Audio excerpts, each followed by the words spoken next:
Shopping bag আর ম্যাক্রামে রশি দিয়ে কিভাবে ঝটপট একটা ওয়ালমেট আমি তৈরি করে নিলাম সেটাই আজকের ভিডিওতে আপনাদের সঙ্গে শেয়ার করব। আসসালামু আলাইকুম, কেমন আছেন সবাই? কে কোথা থেকে আমার আজকের ভিডিওটি দেখছেন একটা কমেন্টের মাধ্যমে জানাতে একদমই ভুলবেন না। আজকের ভিডিওতে দেখতেই পাচ্ছেন আমি এখানে শপিং ব্যাগ নিয়েছি আর এটাকে রাউন্ড করে এখন কেটে নিচ্ছি। এই কাজটা শুরু করেছিলাম আজ থেকে আরও প্রায় 2-3 মাস আগে। তো এই কমপ্লিট করব করে কাজটা আর কমপ্লিট করা হয়নি, ওটাকে ওভাবে রেখে দিয়েছিলাম।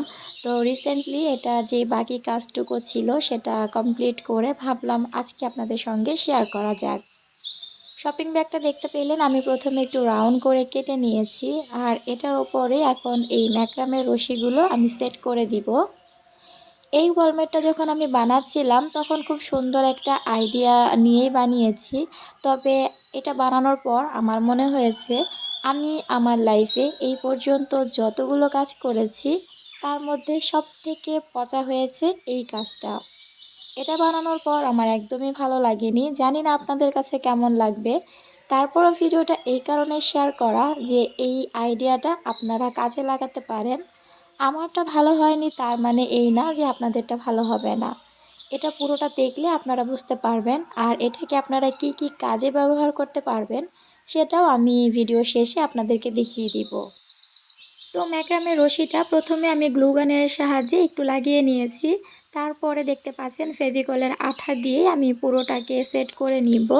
এই কাজটা কিন্তু পুরোটা ফেভিকলের আঠা দিয়েও করা যায়।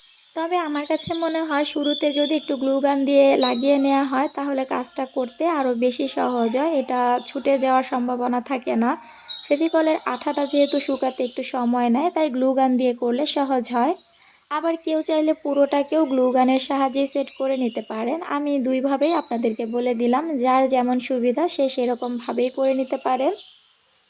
এখানে ম্যাক্রামের রশির পরিবর্তে আপনারা পাটের রশিও ব্যবহার করতে পারেন। এছাড়া অন্যান্য অনেক ধরনের রশি বাজারে কিনতে পাওয়া যায়, সেগুলো দিয়েও কিন্তু কাজটা করতে পারেন। যেটা দিয়েই করেন না কেন দেখতে কিন্তু ভীষণ ভালো লাগে। পুরোটা দেখতেই পাচ্ছেন আমার সেট করা হয়ে গেছে আর এটাকে আমি রেখে দিয়েছিলাম ওইভাবেই। এটা হচ্ছে তার পরের দিন সকালবেলা একদমই শুকিয়ে গেছে। এখানে ম্যাক্রামে রশিগুলোকে আমি ছোট ছোট করে কেটে নিয়েছি আর এগুলো দিয়ে এখন চারপাশে একটা ডিজাইন করে নিব।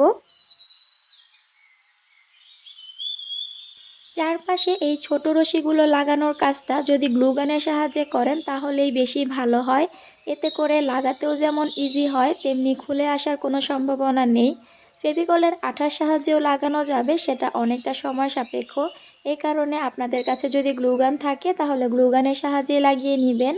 আর যদি গ্লু গান না থাকে সেক্ষেত্রে আপনারা ফেভিকলের আঠা দিয়েও লাগাতে পারেন। পুরোটা লাগানোর পর এখন আমি রশিগুলোকে একটা একটা করে খুলে নিচ্ছি। এই কাজটা খুবই বিরক্তিকর এবং অনেক সময় নিয়ে করতে হয়। আমি একটুখানি করে বাকিটা আমার ননদকে দিয়েছিলাম, ওই আমাকে পুরোটা খুলে দিয়েছে। আর এই যে খোলার পর দেখেন কতটা সুন্দর লাগছে। আমি এখন এটাকে ভালো করে একটু আঁচড়ে দিচ্ছি। এই জিনিসটা যদি এই পর্যায়ে আমি রেখে দিতাম, এটার ভেতরে কিছু আর্ট করে দেয়ালে লাগাতাম, তাহলে দেখতে ভীষণ রকম ভালো লাগতো। তবে আমি একটু পণ্ডিতি করে এখানে ফেভিকলের আঠা দিয়েছিলাম চারপাশটা সেট করার জন্য। এতে করে আমার কাছে মনে হয়েছে যে ডিজাইনটা একদমই নষ্ট হয়ে গেছে। যদি এটা এভাবে রাখতাম তাহলেই সব থেকে বেটার হতো। যাই হোক, আপনাদেরকে আমি আইডিয়াটা বলে দিলাম, আপনারা বানালে এটাতে আঠা না দিয়েই দেয়ালে লাগাবেন, দেখবেন ভীষণ ভালো লাগবে।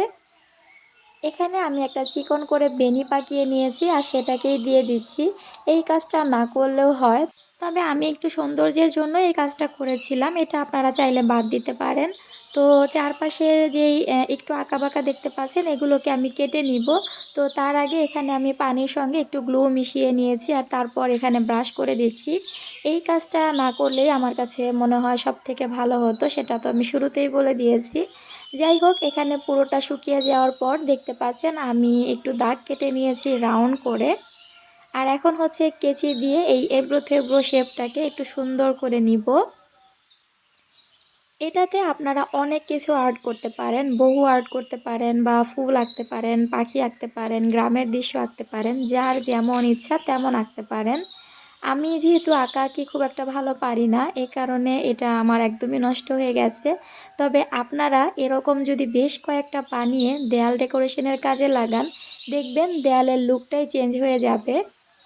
তো এই যে আমার ছোট্ট বাবাটা আর আমি দুজন মিলে এখানে কালার করছিলাম। আমার বাবাটা কিন্তু তখন আরেকটু ছোট ছিল। যেহেতু এটা আরও ২-৩ মাস আগের ভিডিও, তাই তখনকার তুলনায় এখন মাশাআল্লাহ একটু বড় হয়েছে। চারপাশে আমি দেখতে পেয়েছেন গোলাপি আর আকাশি কালার করে নিয়েছি, আর মাঝখানের অংশটাতে আমি ইয়েলো কালার করে দিচ্ছি।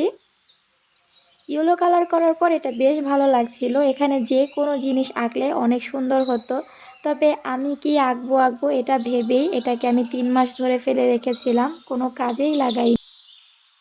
পুরোটাকে আমি ইয়েলো কালার করছি, আর ম্যাক্রামে রশিতে দেখবেন যদি শুধু কালারটা দেন সেক্ষেত্রে আপনার কালার করতে অনেকটা কষ্ট হবে।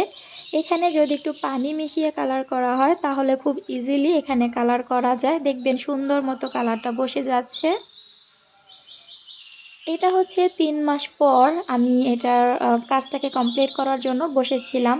তো প্রথমে পেন্সিল দিয়ে একটু ডালপালা এঁকে নিচ্ছি। যেহেতু আমার হাতে একদমই সময় নেই, বাবুকে নিয়ে এখন কাজ করতে অনেক কষ্ট হয়। এ কারণে ঝটপট কিছু একটা করার ট্রাই করছিলাম। তো আমি এখানে ভেবেছিলাম যে কিছু ডালপালা এঁকে দিব। আর এইখানে কালার দিয়ে আর্ট করতে আমার বেশ কষ্ট হচ্ছিল। এমনিতেই তো আর্ট পারি না। তার উপর রশি দিয়ে বানানোর কারণে এটাতে আর্টের কাজ করাটা একটু ডিফিকাল্ট হয়ে যাচ্ছিল। তবে যারা আর্টের কাজ ভালো পারেন তাদের কাছে এটা কিন্তু কোনো ব্যাপারই না। যাই হোক, এখানে দেখতে পাচ্ছেন আমি কিছু ডালপালা এঁকে নিয়েছি। আমার মন মতো এটাকে আমি সাজিয়ে নিয়েছি। তবে এটা আমার কাছে যেটা মনে হয়েছে পার্সোনালি, যে সাইডের কালারগুলো যদি আমি না করতাম আর গ্লুটা যদি আমি না দিতাম তাহলে এটা বেশ ভালো লাগতো। তারপরও আপনাদের কাছে ফাইনাল লুকটা কেমন লেগেছে ছোট্ট একটা কমেন্টে জানাতে ভুলবেন না। এভাবে দেয়াল ডেকোরেশন করলে কিন্তু খারাপ লাগবে না। তো ওভারঅল ভিডিওটি কেমন লাগলো জানাবেন। আজ বিদায় নিচ্ছি। আল্লাহ হাফেজ।